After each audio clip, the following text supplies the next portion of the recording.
welcome to Steve's show and the podcast where we give great content around building yourself, building your business or your ideas. My next guest is Tim Vieira. I'm very excited to have him on my show. He's practically a household name in Portugal. If you've ever watched Shark Tank or are following politics, you will definitely see his name. He's recently announced that he's running for the presidency of the Republic of Portugal, which is awesome. So one day when he is president, I can say that he was on my podcast. But more than that, he has an excellent track record in running and building businesses. So excellent execution, but not just building businesses, building like really tough businesses, starting a microbrewery in South Africa, building a media business in Angola. He's got businesses in Mozambique and Ghana. And has started a new sort of initiative, a startup initiative in Portugal called Brave Generation Academy, which is an innovative way to approach education. The cool thing about that is he chooses to do hard things. And by following along this conversation, you will understand the approach to assessing opportunities, the gap versus the path, what's the right way to go about these things, what's the mindset that you need in order to achieve success, and get some insight into the why not of things. When I read that he's announced to run for presidency, I'm like, wow, that's crazy, going from business into politics. And the immediate thing that came to me is the why not of things. And so if you're thinking about ideas and you have things that you want to take on, there is an aspect of why not, and simply writing down what you want to do and then picking a starting point and figuring out like what are the challenges that you need to overcome to be successful in that endeavor is more important than thinking about why you can't be there or what's why it doesn't exist today. That's not solution thinking. Thinking of the solution first is the key to success. Thinking about where you need to go, how you need to get there, what are the steps that you need to take, and then executing on that plan.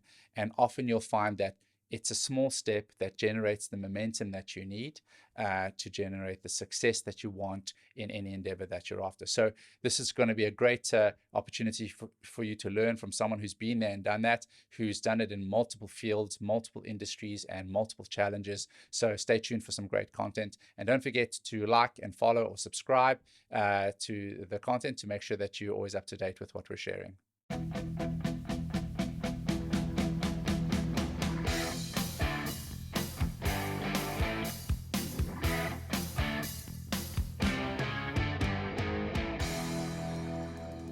Tim, thanks so much for coming on my podcast. It's awesome to have you here. And congratulations on your announcement to run for the presidency. Yeah, thank you so much, Steve. I'm looking forward to this next 2.5 years, getting ready to lead a country that I love. Like it's definitely like I definitely get your passion for things like it. You invest in these things, but what made you decide to run for the presidency? Well, sometimes you start getting to an age in life where you do want to give back, and every time I go for lunch or dinner and you hear about all the problems and everyone speaks to you about what's going on in the country and what could be better and how this is the most amazing country to live in, but maybe not the best country to work in, and the best country for youngsters, and then not the best country for older people, etc. And I just thought, I can't do any more of these lunches and dinners. And I do believe that with a bit of execution, a bit of a vision, we could do something a lot better, and we should be the best country to live in, the best country to work in, the best country to be in. So I thought about it long and hard. I either keep complaining like everyone else, and I just keep doing nothing about it, or I stand up, put up my hand, and say, listen, guys, I think I can do a better job. I think that I can hold people accountable. I can get out there and start changing the mindset, get people more positive, get youngsters voting, start getting the entrepreneurs behind the vision, and get the politicians to start agreeing on things and executing them from start to finish. Which is something that in Portugal, we're for 50 years trying to build an airport. And we haven't got there. There's always something going on. So I think it's time that we start creating the future we want. And I've got 3 young kids, and I see 2 of them leaving. And that breaks my heart, and I don't want to leave, so I've got to do something about it, and that's what made me do this. That's awesome. Yeah, I definitely think like there's a gap in terms of what Portugal's pitching from an opportunity perspective versus what they're supporting. So, we have a lot of expats coming in. So I'm very happy here, bringing some cash in, starting some businesses, employing some people. But there's a lot that's not there from a bureaucracy point of view in terms of enabling to say, okay, well, I want to start the business. Let's do this fast. I want to build houses. Let's do that fast. I want vehicles to invest my money. Let's do these things quickly. And so I think that someone with great business acumen and execution track record coming in is definitely needed. My question is that, like, can that not be better built through the private sector by starting more businesses, building more investment funds, those things? As an individual running, without like lobby support of parties, is it going to be aiding you, or is it going to be slowing you down? That's exactly what I want to do. I want to promote investment into this country, but I want us to deliver. Yes. At the moment we say, come and do a startup visa, and then you can't get hold of SEF. Yes. Come and do golden visas, and then we change the rules. Yes. Come and do things, but it complicates it. It gets all this bureaucracy. Yes. I think our entrepreneurs are incredible. Yeah. I think the talent here is incredible. Yeah. I think even our civil servants are amazing. They just can't work. Yes. The bureaucracy's just got to a point where there's like a blockage. Yes. With regards to the political parties, I feel like they're just looking after themselves. They want to stay in power. They want to, things to get worse before they actually put up their hand in opposition, etc. And we can't afford that. We can't afford to get worse. We need to start having a plan today, start being aimed. We've got teachers that have been on strike for forever. Yes. We've got trains that don't work often because of strikes. Yes. We've got nurses. We're losing doctors. We lost 60,000 people last year immigrating. So those are the things we don't talk about, but they are a problem. And they're there. Yeah. The good news is we can actually fix it. We with common sense, with execution, with some political working together in different parties, it can happen. Yes. Okay. I run as an independent because I actually believe most parties have got good ideas. Yes. And I think there's actually a lot of common ground that we could easily bridge. put together and start bringing it out. Yes. I also believe that I can't do as much of an impact on the political side, going through a political party, as being independent, talking to the people that I believe will support this and are looking for something different for the country, and that's like everybody. Everybody feels Portugal could be better. Yes. From the older people to the middle class, the lower class, the civil servants, the entrepreneurs, and obviously the young people, because they're the ones being forced out and don't see a future. They can't buy a house. They can't get a decent salary. Well, those things we've got to start to work on. You've got the left and the right starting to agree that taxes are too high. So let's bring them down. Let's make it easier for investors to come in. You've got companies, like Intel investing in Germany and Israel. Well, it's time to start investing in Portugal because that will help our salaries. Tesla has just said they're not going into Spain. Well, we've got to fight to bring them into Portugal. There's so much to do, but we don't have the vision. We're not going anywhere, and that's frustrating. As an entrepreneur, that it's you can have all the plans, you can do all the studies, but if you don't execute, that means zero. I think we do a lot of planning, a lot of studies, and we don't execute, zero, and then no one's held accountable. It just fizzles away. Too many scandals. Too many scandals. The wrong people. We need to have a president who's going to start standing for values and ethics and start demanding better, because the Portuguese are better than this. Our Portuguese, the politicians have become the face of Portugal, but they're not the face of Portugal. The face of Portugal are hardworking people, are people that are family people, are people with values, are people that wherever they go around the world, they do well. They loved. I mean, the work ethic is very high. Like that was when coming here, like it was a big eye opener. It was like pride in their work, sort of pride in the place. The national pride is very high. The community pride is very high. Like there are all these things, and they're delivering on that. So I've had like nothing but great experiences in terms of working with my colleagues and setting up a business here from the people we've been able to hire. So serving them well like makes a lot of sense. And that's it. And you know what we need? like we need politicians that aren't at the center stage. You know, Yes. when we switch on the news, it can't only be the politicians there. We Yes. need to start having some good news. We need to have some successes. Mm. You know, success will build on more success. Yes. Yes. We need to start celebrating our entrepreneurs. We need to start celebrating all those amazing things that we have. This melting pot of people. Mm. This like great. You know, if you look at it, we're on our way to 8 unicorns in this little country Yeah. that isn't as investor friendly as we advertise. Yes. Yeah, definitely not, you know. Yeah. And then we actually lose them because they then go out. They've got to get bigger somewhere else, and that's okay. But at the same time, we could keep a lot of them, yeah. Yeah. And we could pay better salaries. But when every time we want to pay better salaries, it's more for the state, more for Yes. the state. You know, the state's not working at the Yes. moment. The state's not working. If you Mm. look at what we try to do, and I'm someone who agrees, we need a safety net. We need public healthcare. We need public education. We need those things. But at the moment, we've had the most influx of people joining the private medical Yeah. health insurance Yes. ever.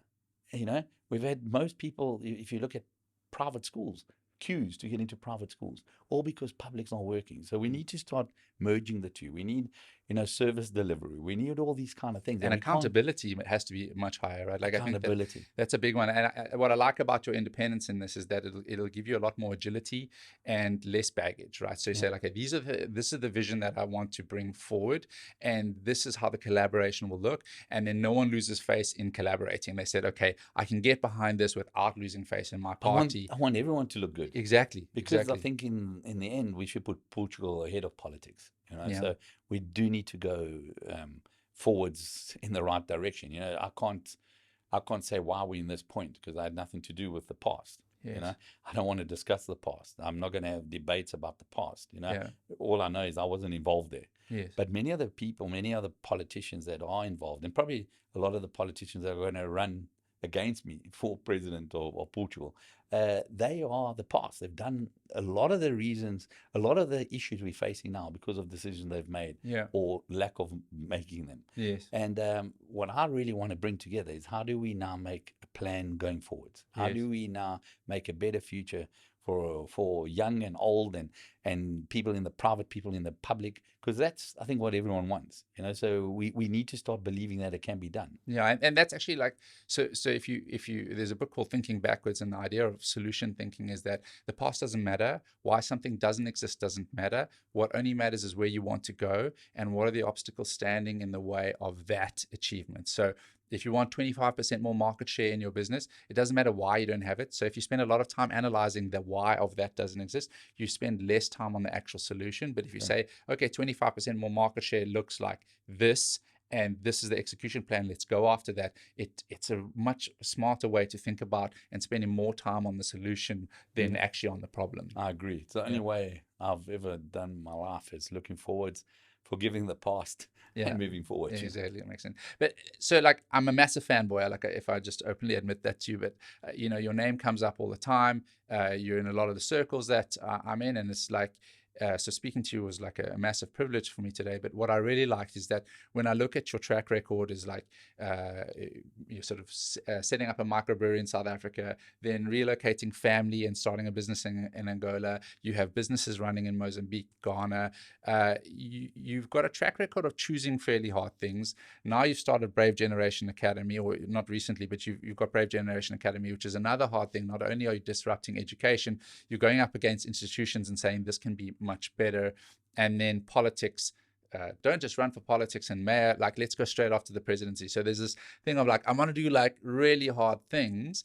And why do you choose hard things, or do you see them as hard things? No, I think I see them as places we can make an impact. You know, you started with a beer. Yeah. You know, when I started breweries, there was a monopoly. Yes. You know, it was SAB, huge monopoly. Yeah, yeah. So, you know, I decided life's too short to drink, you know, bad Only one beer. beer. I don't want to say that now, but and I thought, you know, we're going to make beer because we need to have an independent brand. We need to start drinking something we believe in, et cetera, et cetera.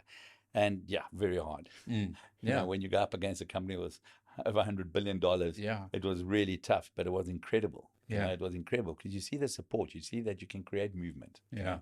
with regards to Angola. I went into Angola and we did a hard business. We didn't take on political partners. Yeah. We took on serious partners. We took on Norwegian sovereign funds and a Yes. bank. And Yeah. we did it properly. And I think that's what I've always been really blessed to have, is good people with me. Yes. With regards to the projects, and now you mentioned education. Education was really starting to bug me. It bugged me when I did it. Yeah. It was bugging me with my children, my own children, and everyone I employed. It Yes. seems like they got there, and we wanted these like brainwashed people that didn't have initiative, don't think, Yes. almost aren't allowed to be themselves. Yeah. So when I looked at education, I thought we've got to change it totally. So really not even thinking out the box, but really throwing away a box and Yes. starting from the beginning. Did I think it would be this difficult to make an impact in education? No, I didn't. I didn't Yes. know it was like a mafia. Yeah.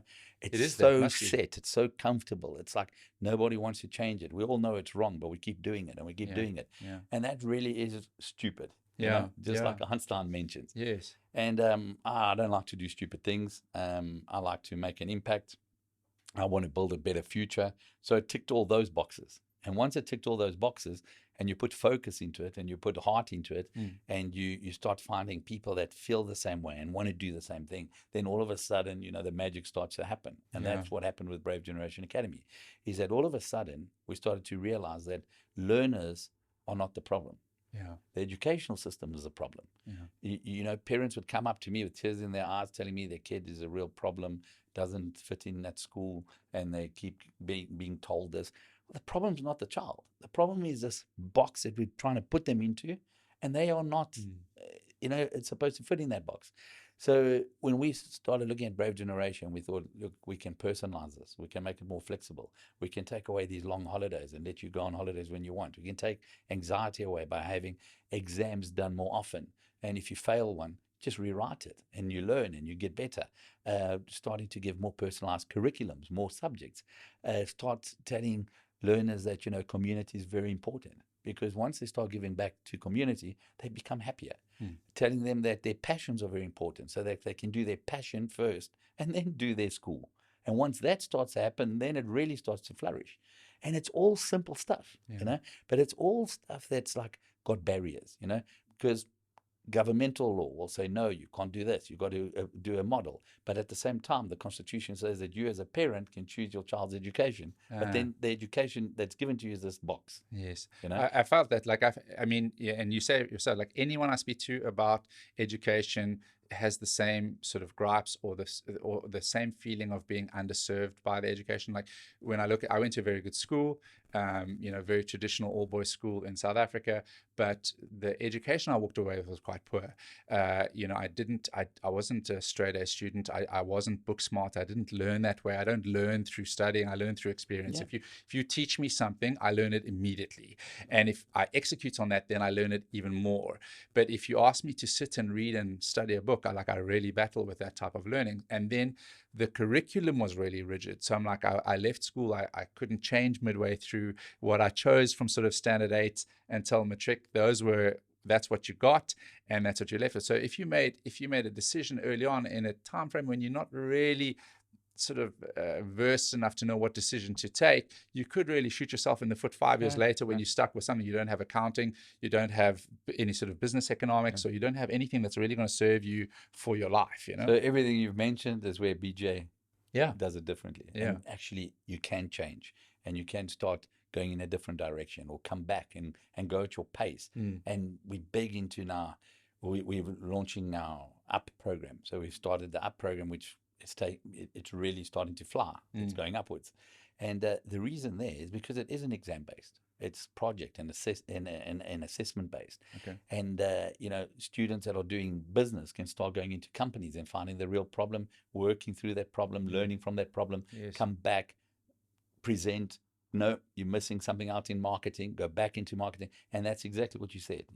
You've just done it.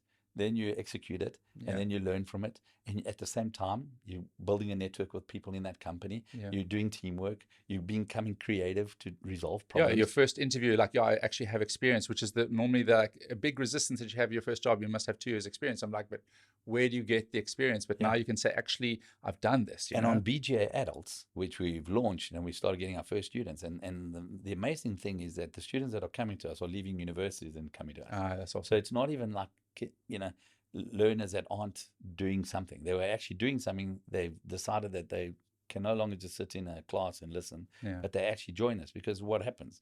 They go at their pace now. They can do part-time work. If they got a passion, they can still do that passion, and they can get their academics done. Yeah. All right. And while they're doing that, they're building a CV. Yes. They're feeling a lot better because Yeah. they're still doing stuff they love. Yeah. And you know what? They can pick where they want to be, and they can be in Porto for a month. They can go to Lisbon for a month. They can go to Thailand. They can go to Spain. They can go to the US. They can Yes. go to South Africa, and you even tick off the traveling box. Yeah. You know, and instead of paying for school dorms and this, etc., etc., you actually, you know, empowered to run live. your life, to Yeah. live. Yeah. Because life, you know, I think many times, especially in secondary school, you almost feel like I've got to get through secondary school to start my life. Yeah. But it's not. You know, Yeah. that is life. Yeah. So you got to live it. And the other great thing about it is, in secondary school, we can actually start merging it now with tertiary. Yeah. So if you've done your IGCSEs or equivalent, normally around 16 years old, you can actually start a program with us, which is this up program, where you hit, you know, business, computer science, education, sports management, where you start at 16, you do 2 to 3 years with us, and then 3 to 12 months at the university, and you get your degree. Yeah. That's a game changer, you know. Yeah. And geographically, it's a game changer, because we've got hubs in Kenya, we've got hubs, you know, in Mozambique, Namibia, and obviously those are places that you just can't get up and go to the UK and spend 3-4 years there paying all those costs, etc. Yeah. But now you can get that, you know, Bristol University or Bolton or whatever it may be, whichever. We've got 142 universities. You can get that degree. Yeah. It's, you know, possible. It's Yeah. it's becoming democratized. And Yeah. I think we always talk about it, but we also never execute it. Yeah, that's the thing. Now we can execute it. It's a lot of it is that, like, everyone kind of like agrees that these are the problems, and the fit wasn't there, and these need to be changed. I think that but it's hard for people to break away from like traditional mindsets, like, well, who's going to evaluate my child? My child needs to go somewhere to develop accountability. Who's going to make sure that they get those skills? And I think that even as a parent, like, you know, I've had this conversation with my wife. It's like, where are we going to send our kids?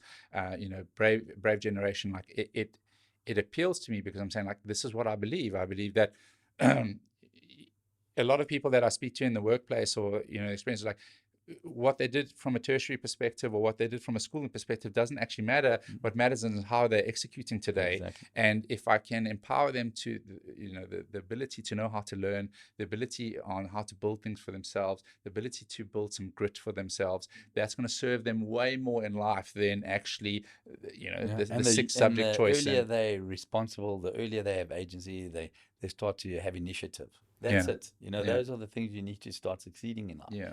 And the earlier you allow them to understand that, you know, there's balance in life. You can do other stuff. It's not just your school. You know, that you got to make friends. You got to spend time with them. You got to be bored. Yeah. Even that's a good thing. Yes. It's creativity lives there, right? Yeah. And great ideas are going to come from there. So it's all those things. But yes, our barrier is also parents. You know, parents still, you know, but you can understand it. You know, parents, their grandparents went to a traditional school. Their parents went to traditional. And yourselves, you've gone through traditional. You know, and then your kid was in traditional. And it's difficult to break those kind of habits. Yeah. But the world really has changed. You know, like traditional at the moment is just not relevant for today's world, you know. And we hope with BGA that we'll start influencing traditional schools to start adapting. In South Africa, we're looking at, probably we'll go to one of your schools, listening to where you came from, but we will be opening BGAs in the schools. Awesome. So we'll open, you know, in libraries that aren't being used as much. So all of a sudden, you now, instead of doing the normal matric cap system, you'll be able to have learners that want to do the British International Curriculum or the US Core Curriculum or our UP program. They'll be able to go to the library, do it at their pace, work at the, you know, in this flexible way, but still, you know, play rugby, sports, theatre, debate. I mean, that was my question, because there's a lot of like cultural development that happens in the traditional, specifically the school that I went to. Yeah, there is the rugby, there is the debating team, there is sort of drama class, there is all that additional stuff. You know, South Africa's one of those cases. Yes.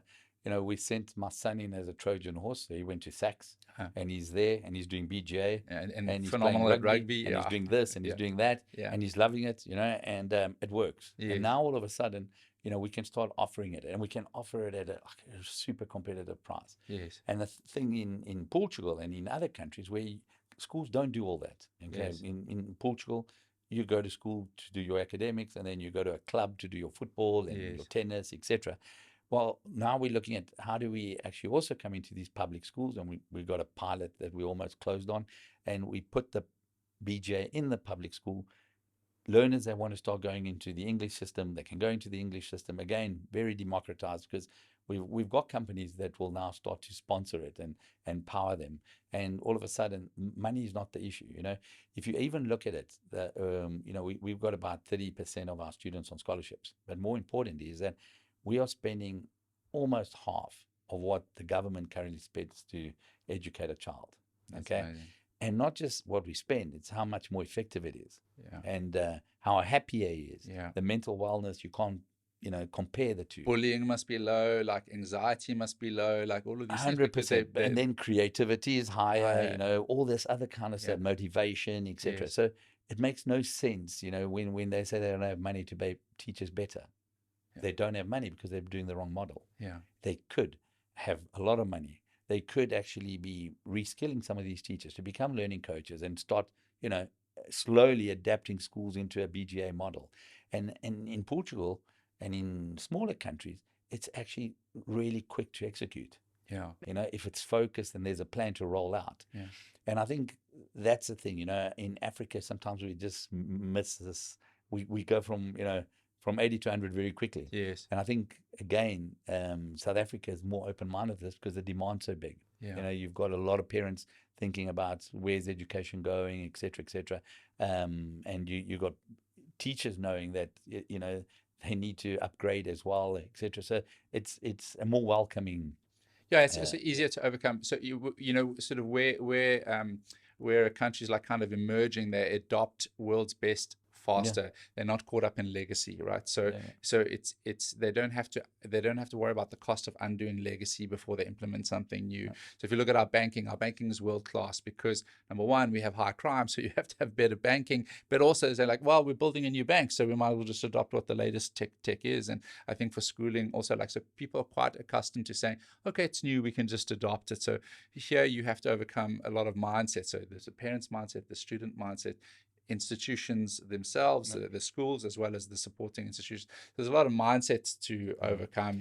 But we're good. Like it's growing. We have 60 hubs, over 1,000 kids. That's awesome. It's moving.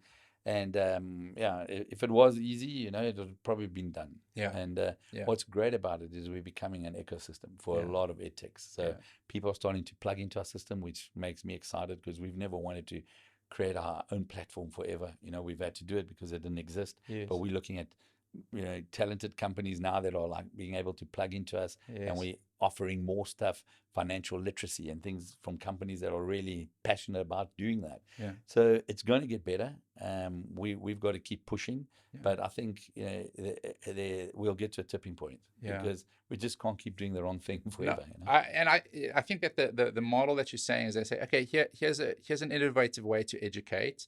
You're proving the model, and then you go back to the traditionals and you say, hey, this works well. Have it. Yeah. And that's the change that you want. And then suddenly it gets scale. And then that's where you're not fighting against sort of traditional mindset. You kind of like getting them to adopt into something and say that that's a much better way. And in terms of like future analytics on this, or sort of like evaluating future well-being, are you thinking about anything in terms of long-term studies based on what you're doing? Yeah, we're starting to look at the fine line. In the beginning we did an 80-20. Like let's, they're happier because they're supposed to come to BGA 5 hours a day. Yeah, our average is higher. Really? Yeah, that's awesome. Our courses are supposed to be, RGC is 2 years, A levels 2 years. People are doing it quicker. Okay, and some should do it longer because they're doing other things. But overall we're seeing that it's starting to work. But the proof in the pudding is really happier happier students. It really is. And then we also see the stress that parents were in, and after a while they're less stressed. And there's always a curve, because a child joins us, it goes down a little bit because he has to learn to become responsible. Yeah. And we really, give them the space to do that. Yeah. And then it starts to go up. That's also why we started that 12-year-old, because Yeah. before that, it's we can't like expect them to have the capacity to do that. Yeah. And then we're now going all the way, until you're 99, because you're going to have to keep, for new jobs and everything that's happening in this world you're going to have to do that. You're going to have to keep reskilling and upskilling and all that. But we are bringing, now AI is doing our quizzes and our assessments and things like that. So it's a lot quicker. Yeah. And numbers will start coming out of this. But at the moment, my biggest thing with BGA is that we always answer the question, is it good for the learner? Is it good for the learner? And if it is, we do it. If it's not, and I think that's been the drive behind BGA. Yeah, I think that other concept of like, and which you said is like, hey, we kind of wait for our lives to begin after high school, right? Like, and then after, oh no, but it'll start after I finish my tertiary. Well, actually, after this job, my life's going to start. But what we're seeing now is a bigger adoption, like in sort of older people say, like, how does my work and life integrate? So I want to surf at 10, then I want to go into the office. As long as I execute, that makes sense. So it makes sense that it should be in school too, right? No, it does, because when you've got a child that's got high energy, and you can give them a lot of terms, because there's terms for every child now. Yeah. Okay. If you think your child's got a problem, I promise you, like 70% of kids will come with a tag. Yeah. But if that kid's got high energy and all that, and he goes and surfs in the morning, he does 8 to 10, he's surfing, and he comes to the BJ at 10:30, 11. Yeah. It's a different kid than Yeah. telling him, sit here at 8 and do your work. Yeah. It doesn't work. If they go through to gym, they come back with, their brains already thinking better endomorphines and, Yes. all the stuff that we know for adults. Yes. But in learners, we don't trust it. Yeah, no. You must sit in a maths class for 2 hours, and then straight after that you're going to sit in about whatever it is. But I'm saying, like, that structure doesn't make sense. When you say, like, actually your best focus blocks are 25 minutes. Yeah. So why don't you go do this and then do 25 And minutes that's focus? our lessons. Our lessons are 25 minutes. You read, you listen, you watch, and then you do your quiz and you move on to the next one. Yeah. And, when learners join us, they almost break up their timetable to like school. Yeah. They say, I'll do history for 2 hours, and I'll do this. And then after a month or so, you actually start seeing them doing a day of that subject, and they take it easy and they go through it and they get into it and they really go far. And then you see their little green line on their timeline moving forward. Yeah. And then, the next day they're doing something else. Or if they know they've got a friend that's really good at that subject, they'll sit on that day next to that friend. So, even the peer-to-peer helps. Yeah. And then obviously in a classroom that isn't telling you to keep quiet. It's actually promoting you to ask friends and get information and so on. So it really brings the work, that your future work, into the class, So it is a school for future work. And it must bring the parents closer into the education sort of participation with their kids, right? Before it was like, drop your kids at school, it gets done, then you fetch them and they come home. That's been our weakness. Our weakness, and I admit it, like our weakness is we haven't involved the parents. In the beginning, our system was so different that parents scared me. Like every time I was with parents, they were telling me, yes, but maybe you should start uniforms. Or, you know what, you should close for July and August because not enough kids will be here. It was always the suggestions to go back to school. Yes. So I sort of blocked it, and I thought, you know what, let's just concentrate on the learners and get the parents away. But now parents are starting to buy into it, and now parents want to give back. And they, parents have put up their hands and they're doing internships. So we have a lot of our learners going to parents' businesses or companies that they have or working at. And when a company's got a talk on, they will let us know, and we'll advertise it and say to learners, listen, there's a talk on motivation at whatever company, and they can go into it. So yes, now it's starting to turn. And from September on, I want to put more focus on that. We've got parents now; they're putting their hands up to basically have learners stay at their house, for hosting. Because our hubs, you can go from one hub to another hub. So you'll do 10 days at a different hub, and parents will host you. So all those kind of things, because that's education, that's an experience, that's new people, that's new cultures. So for us, that's super important. You got learners that are coming from Nelspruit, South Africa for a prom tonight. Awesome. And that's amazing. Yeah, And that's they awesome. did fundraising. This girl did an incredible job. She fundraised, and she's coming to the prom in Portugal. Yeah, We've got learners that have been to 19 different hubs. that's awesome. We've got parents that travel with their kids now when they go on business, and when they, in a town there's a BGA, the kid goes to that BGA. So all this is education. We Yeah. can't just keep putting it down to geography, history, etc., etc. Yeah. Experiences are the big thing. So it's very, very exciting. I could go on this topic forever. No, I like me too, because it's such an area that needs massive disruption, and I think that's what I'm saying. Like it's how do we get more involved in this? Like I want to be part of their process. I think that those are questions that we have, and I want to make sure that my kid's not being assessed in a way that negatively impacts them. But you know what's amazing now? Now we've got companies starting to come on board. So Yeah. all our scholarships are done basically by myself and my family. Yeah. And now we're starting to have companies coming through and saying, how can we help? Yeah. So obviously scholarships is great, but more than that is, we're starting to work a plan where their own employees can come and be a learning coach for a week.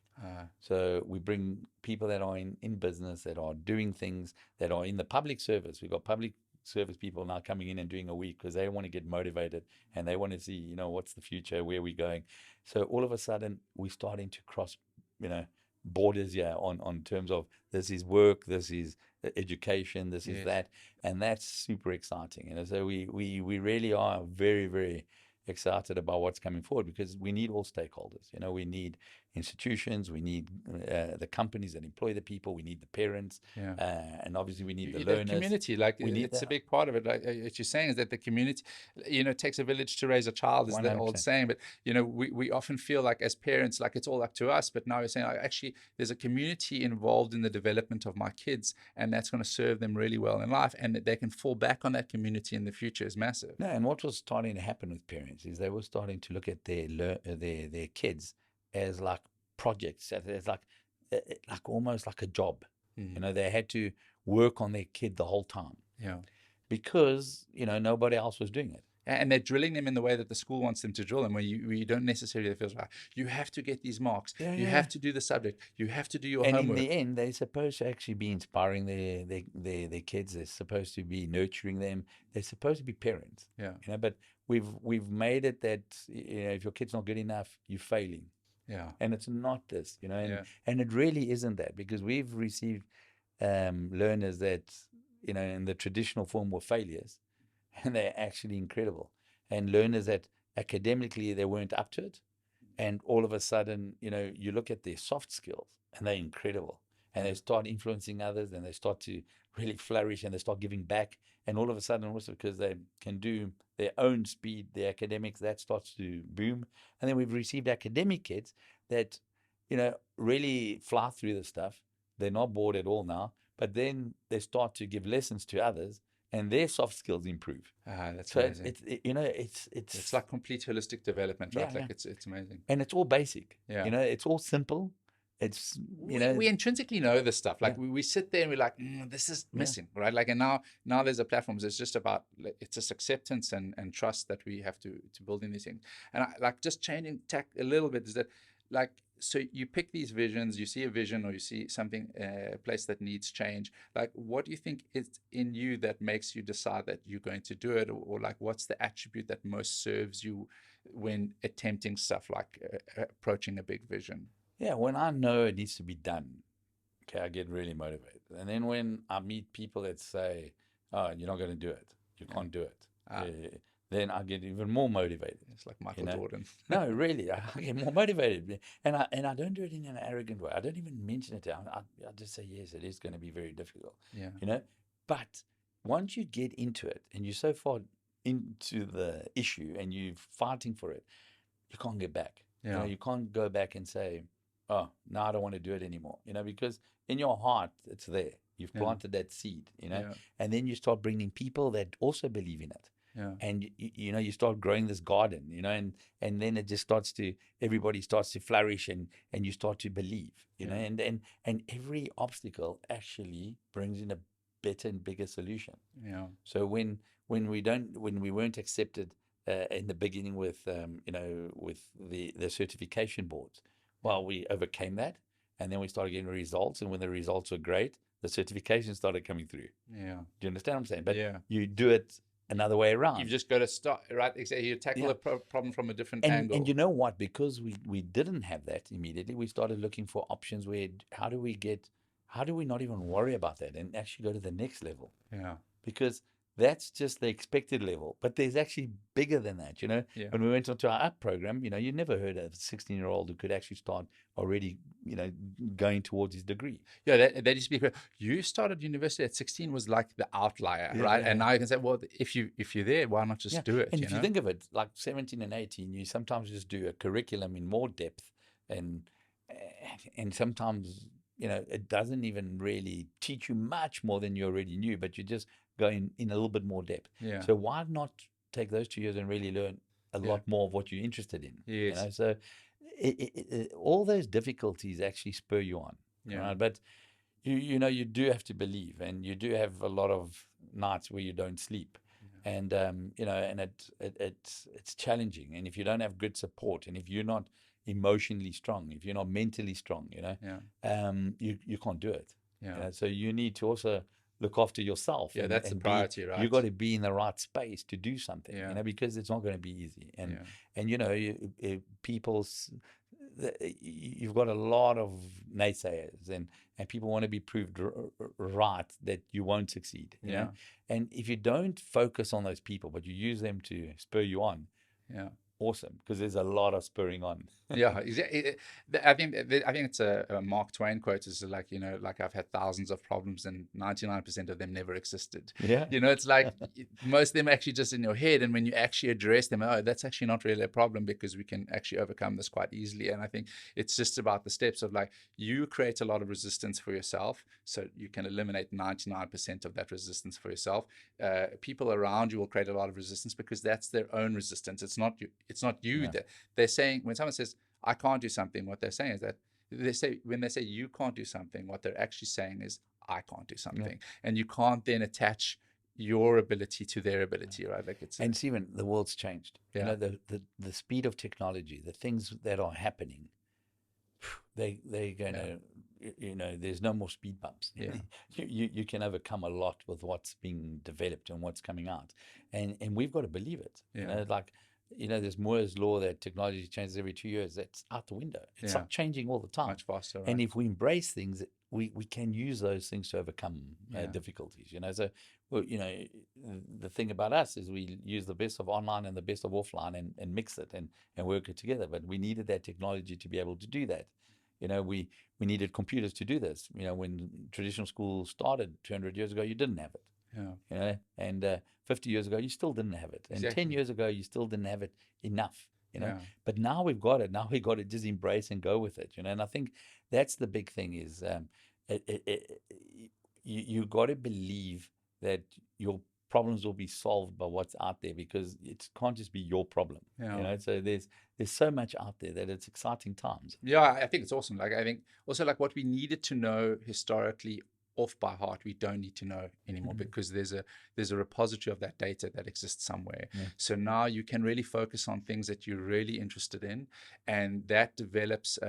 So we have a platform now of all information's available to us. Now building from that platform is much better. But before you had to learn all the information, hold the information, and now we've got another layer with AI saying like, well, we can go and interrogate that information and ask it to sort of interpret that for us. So interpretation's easier. And what we've got to start teaching now is how to debate, how to present, how to convince other people. Because those collaboration, motivation. It's going to be all those skills are going to be important. You know, how to lead, how to build teams, how to get over disappointment and failure quickly and move forwards. And those are the things we really need, because those are the people that we now see making a gap above others. You know, so it's no longer who knows the most and can remember it.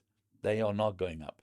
It's, you know, that's the gap that we need to And close. do you ever walk away from failure? Do you ever look at something and say like, okay, I've tried and it's done, or do you always always look at it and say, well, there's got to be another angle? Is there a point where you walk No, I away? think sometimes I've hit failure because I've been too ahead of time. Like I've Okay. tried it too early. Yes. And that's okay. I think it happens to a lot of businesses and Yeah. a lot of people that have ideas. They're just a little early. Mhm. And there isn't enough tech or there isn't enough open-mindedness to try it. You know, Yes. the secret's when everything comes at the right time, where you got enough tech, you got people willing to try it, those first adopters, and then it starts to prove, and then it really works. But in my life, in investments, a lot. Like in investments, when I make a call that I'm no longer going to put in good money after bad money, or Yes. it's like it gets made and that's it. And Yeah. I don't look back and say, wow, I lost $1 million. Yeah, now I'll never do anything again. No, it was a big lesson. Yes. And you are more prepared going forwards. The people that I've worked with, you can look at some people as you're never going to business for it to run wrong or to go wrong, but Yeah. it can happen. You Yes. can have a bad client who doesn't pay you, or Yeah. himself has bad luck and disappears, and you're stuck with the bill. Yeah. But I don't use that to scare me going forwards. Yeah. I use it as a lesson, and Yeah. and I think a lot of people like hold on to it, and Yeah.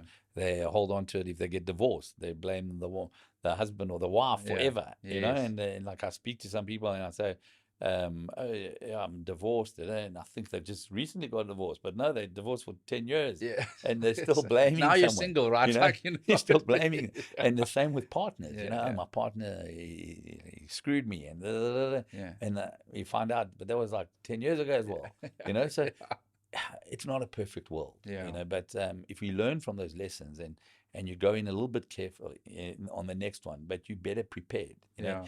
And the thing is, if you do nothing, you won't have any failures, but you also don't have any experiences Yes. to guide you towards some kind of success. I'm a different person than I am when I was 20, when I was 30, when I was 40. Yeah. At the moment, you know what I'm saying? We get driven by different things. I always say that when you start off, it's a need. You Yeah. need to do stuff to cover all those needs. Yeah. And then, you get to a point where it's greed. You Yeah. actually want to be better than your neighbor. You want to have a better car, better house, Yeah. more. Yeah. And when you start getting to a certain age and you go, geez, all this more means nothing. Yeah. It means nothing. I just want to have more time.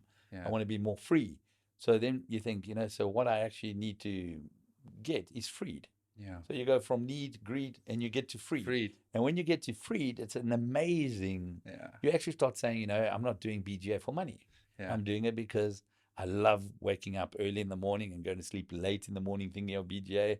And when I walk into a hub and I see the learners and this and that, and I'm freed. Yeah. Because I'm no longer now contesting on this. I'm no longer collecting cars. Yeah. I'm no longer worried about those kind of things. I give a lot. Yeah. And then when you give, you're selfish. Yeah. Because you receive a lot. Yeah. We had the legends, wow, we gave a lot. Yeah. But you know how much I received? Yeah. I felt good. It's great. You make friends. You get to live childhood dreams. It's the closest you get to going back to being a kid. Yeah. You understand? And you can't go back in time, but you can if you do these things. And the feeling comes back, right? Like you can always have the feeling coming back. So those are the things, and some people unfortunately never get to freed. Yeah. They're never going to get there, because that greed is painful. Yeah. And that greed can like eat your life. It can make you, stick to bad things, never get out of a job because you need the money so bad. Yeah. And then one day you look back and you think, I've done nothing. And then you go extreme and you get rid of everything and, new wife, everything, you know what I'm saying? Yeah, exactly. And I got to the point a while back where I won't even play the lottery. Yeah. So I had a dear friend, dear partner. He came up to me and he said, listen, it's almost $1 billion in the US. Yeah. And let's buy a ticket together. And I said, why? He said, we can win $1 billion. Yeah. Like, can you imagine that? Yeah. So I said, imagining that is why I'm not going to buy the ticket. What do you mean? I said, listen, name's Nuno. Nuno, we buy this ticket, we win. Now we've got like $500 million, which means we've got to buy like new cars. We're probably going to have to like think about, now we can afford a plane. And then we're going to look at our wives and we say, we need billionaire wives. Wife changing money, right? It's like exactly. thing and all that. So I said, I'm all willing. I'm super happy with the wife. Yeah. I'm okay with the car. Yeah. I don't need to fly anything else. Yeah. So I'm good. I'm not going to play it. Yeah. And those little things start psyching you up to Yeah. be grateful. Yeah. You're happy with what you have. Yeah. And a lot of people never get to gratitude. You Yeah. know, and if you're not grateful for what you got, you're always going to be unhappy. You're always going to have anxiety. You're always going to wake up a little grumpy. You know Yeah. what I'm saying? If you gratitude, you've got great kids, awesome. And not perfect kids, great kids. Yeah. You know what I'm saying? No kid is perfect. No Exactly. kids perfect. Awesome wife, perfect wife. Yeah. You know, awesome. Yeah. We're You know, recording. you've got what you need. Yeah. You know, you got food. You can try out a bottle of wine. You can do this. Yeah. Grateful. Yeah. Then you're good. You're in a good you know? space. Yeah. I think it's like that old, I think maybe fable's not the right word, but it's the story of this management consultants in Mexico, and he walks up to a shack, and there's a guy there, and he's running the shack. And he says, "Hey man, what do you do?" He says, "Well, I wake up in the morning, I take my son fishing, we go catch some fish for the day, then we come here and we sell the fish and we sell some beer, and then at about 4 o'clock I wrap up, I close up, and I go and spend time with my family, we have a nice meal, and we walk on the beach together." And the guy's like, "You know what you should do?" He said, you should actually set up multiple shacks here and hire some fishermen. They'll go and do the fishing for you, and then you can set up a factory and you can start warehousing. And this is like, and then you can build this empire. And he goes on this whole story. And then the Mexican goes like, "But like, why do I want to do this?" He says, "Because then one day you'll retire, and then you can go fishing with your son in the morning, and then you can come and spend some time with the family in the afternoon." Yeah. It's like this long way around to get to the But same point. we get, this is how the 80s, we were built that success is on money. You know Yes. what I'm saying? And we become numbers. You know, Yeah. how much are you worth? What Yeah. grade did you get? Yes. How big is your house? How many square meters? How much did your car cost? How Yeah. much is your art collection? It's all numbers. Yeah. You know, It really but is. we are not a number. Yeah. You know what I'm saying? We actually don't need all those numbers Yeah. to be happy. You Yeah. know, and I really start believing the less numbers you have in your life, the Yes. happier you are. The happy you'll be. You know, every time you get more numbers somewhere else, you lose Yeah. happiness in a way, because Yeah. you've got to now look after it. It's now another possibility of what you can lose. Yeah. So if you go through a bad time in life, and we all go through them, I've gone through them, Yeah. you can lose stuff. And Yeah. the stress of losing things. Yes. You know what I'm saying? Yes. It's always, more anxiety in your life that you actually don't need. Yeah, yeah, that's it. I think that you sort of you build your priority stack and make sure that part of that is the living component, and saying, you're getting out of life exactly what you want. You're exposing yourself to the right amount of stress, because that breeds good things in you mentally. You're taking care of your health, because that's really important, and you're taking care of your family. Like, that's so hugely rewarding. And then you're giving back in the communities. I think that those are the balance I that think you in need the to end, build. if you've got some stuff, you've got some money in the bank, you can travel when you really want to do a travel. You're working with good people. Yeah. You've got a few amazing friends. Yeah. You've got a good support base in family. You got those things, Yeah, you're set. good. Yeah. Do you understand what I'm saying? Yeah. You're better off than 99% of the billionaires in the world. Yeah. And you're not a billionaire. And You understand what I'm saying? Yeah, you're completely stable. That for me, I really resonate with everything that you're saying and everything that you're building. And I wanted to wish you luck with everything, and just extend my offer of help in anything that you might need. And I'm really happy to have had you today. Excellent. You need to start voting soon. Yeah, done. Ciao. Thank Thanks. you. Awesome.